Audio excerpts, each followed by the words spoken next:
ॐ जन्मद्यस्य तोऽन्तयादितरतश्चार्थेषभिज्ञस्वराट् तेने ब्रह्महृदाय आदिकवये मुह्यन्ति यत्सूरया तेजो वारिमृदां यथा विनिमयो यत्र त्रिसर्गो मृषा तेने ब्रह्महृदाय सत्यं हृदय अवरुध्यते पृथ्वी शुश्रूषुभितक्षणात्। परम मंगलमय भगवत स्वरूप श्रीमद् भागवत महापुराण के अंतर्गत जीव जिज्ञासा और तत्व ज्ञान के विषय में जो कहते हैं जीव का कल्याण कैसे हो, जीव शुद्ध मुक्त और पवित्र जीवन कैसे जी सकता है। जीव के उस परम लक्ष्य को जानने के उद्देश्य से श्रीमद् भागवत महापुराण के अनन्य श्लोकों में एक ही बात कही गई है, जैसे कि आत्मकल्याण। आत्मकल्याण करने के लिए जीव को अहेतुकी भक्ति सर्वप्रथम करनी चाहिए। जितना भी है, जो कुछ है ब्रह्मांड में, भगवान कहते हैं कि ना मैं शुद्धता और पवित्रता से रीझता हूँ, ना मैं जाति कुल वर्ण से रीझता हूँ, ना विद्वता से रीझता हूँ, न सुंदरता से रीझता हूँ। तो भगवान को आखिर का क्या पसंद है? भगवान को एकमात्र भक्ति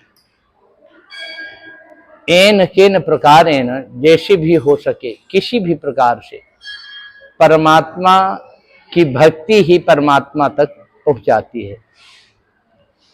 भगवान भावना से अवगत होकर के, भक्ति से अवगत होकर के, भगवान सदा भक्त के सन्निकट रहते हैं और साथ साथ ही रहते हैं। यदि जीव में एक भक्ति का स्वरूप प्रकट हो जाए और वो प्रकट करने के लिए सिर्फ और सिर्फ एक मानव देह ही है। मानव देह पा करके मनुष्य क्या नहीं कर सकता। मनुष्य शरीर बड़ा दुर्लभ है। सुर दुर्लभ सद ग्रंथन गावा, बड़े भाग्य मानुष तन पावा।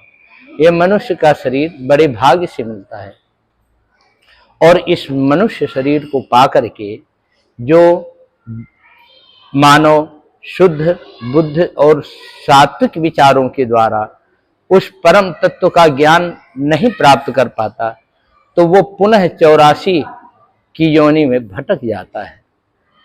पुनः 84 लाख की योनियां जो परमात्मा ने बनाई है, उन्हीं योनियों के अंतर्गत चक्कर काटने पड़ते हैं।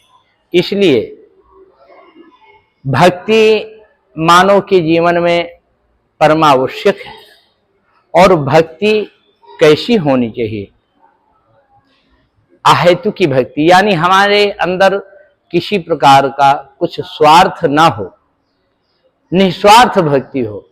हम तो परमात्मा की पूजा करते हैं, परमात्मा जाने कि वो क्या देंगे क्या नहीं देंगे।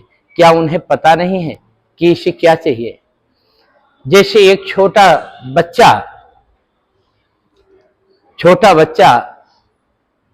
कब जगता है रात्रि में, उसके जगने की आहट पा करके माँ पहले जग जाती है। इसी प्रकार से परमात्मा भी इस जगत के जीवों के कल्याण के लिए हमेशा तत्पर रहते हैं। तभी तो परमात्मा को कहा गया है कि त्वमेव माता।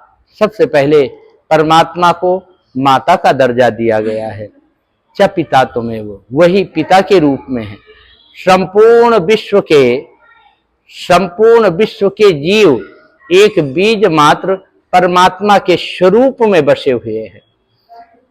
संपूर्ण इस धरती के जितने भी जीव हैं परमात्मा के स्वरूप में वास करते हैं, रहते हैं, अर्थात उन्हीं के उदर में विलय रहते हैं।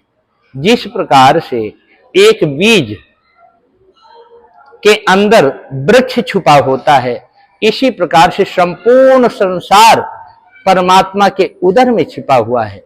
संपूर्ण संसार की आकृति परमात्मा के अंतःकरण में है, छिपी हुई है। इसलिए परमात्मा को हमेशा किसी भी रूप में, राम के रूप में, कृष्ण के रूप में, विष्णु के रूप में, दुर्गा के रूप में, भगवती के रूप में, जगदम्बा के रूप में, गायत्री, लक्ष्मी, सरस्वती आदि आदि जितने भी अनन्य रूप हैं, उनमें से जो रूप भाता है, जिसे भाता है, एन केन प्रकारेण, यही कहना चाहूंगा कि परम सौभाग्य है कि ये शारदीय नवरात्रा है और ऐसे पवित्र दिन चल रहे हैं। ऐसे पवित्र दिनों में क्षण मात्र का समय निकाल करके परमात्मा का भजन अवश्य करना चाहिए, यजन करना चाहिए, ध्यान करना चाहिए।